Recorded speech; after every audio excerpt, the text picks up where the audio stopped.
Hello everyone, today I wanted to walk you through 3 of my favorite gardening books for beginners or experts. The first book I want to share with you is The Treasure of Gardening. This is a great book for both beginners and experts because it's extremely informative on all plant species and offers an encyclopedia of different plant genuses, but also is packed with pictures and beautiful images for a visual learner and to also build inspiration off of. This book's plethora of information covers topics such as garden accents, hardiness zones for grasses, pests, starting for the spring season. Favorite feature of this book is the Encyclopedia on Plants. This is extremely helpful because most of the time we'll find ourselves questioning what plant would work in a specific area or trouble identifying a plant in our garden. This has been something that I've looked for in many books and struggled to find, but here it is almost half the book and extremely substantial information on each plant.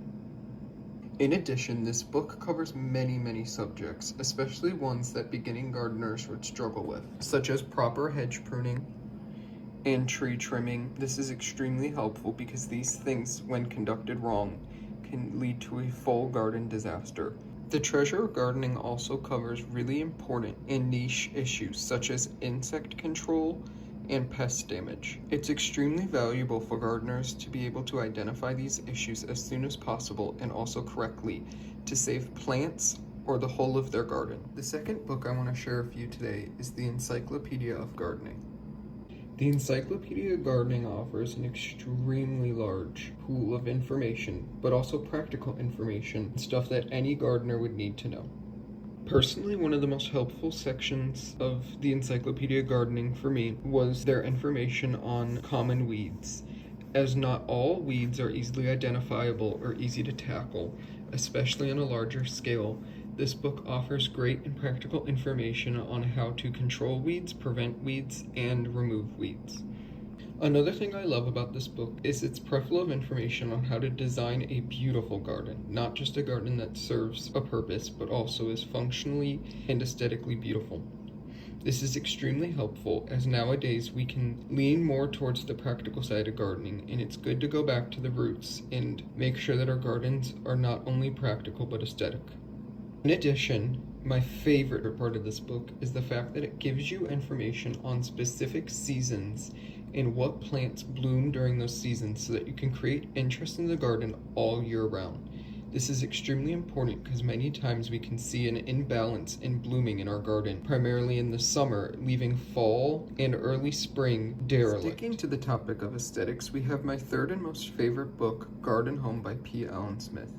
This book offers a plethora of information and images on designing a garden that is superb, beautiful, and follows traditional European and worldwide design principles.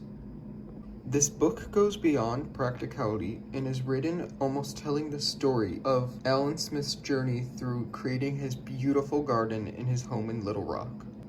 These images proved extremely inspiring to my own garden style and would help any gardener, formal or modern, organic or principled, create beautiful garden schemes in their landscape.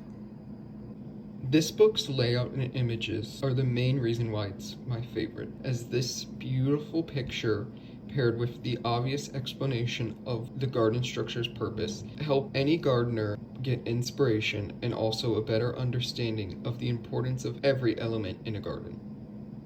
Not to mention, this book also offers practical, affordable, and awe-inspiring DIY projects that any gardener can do and that solve practical issues that we've all faced in the garden, such as this privacy screen trellis anchored in 2 terracotta pots, which could easily be done for under $100 and adds a beautiful privacy screen to any yard. Not to mention, it's extremely portable. I also took great inspiration when planning my garden with this bird's eye view of his garden. It's just an amazing way to plan out and to locate where you want specific design elements in your yard. Not to mention, it's also a simple and easy way to map out and plan accordingly each season to where you can interpret new plants or design elements. And the images of this book are beautiful and awe-inspiring, and the inspiration that could be taken from these images can help any gardener improve the aesthetics of their garden. Thank you all for joining me on this tour of my favorite gardening books, and hopefully one or all these books inspire you to get out and get gardening.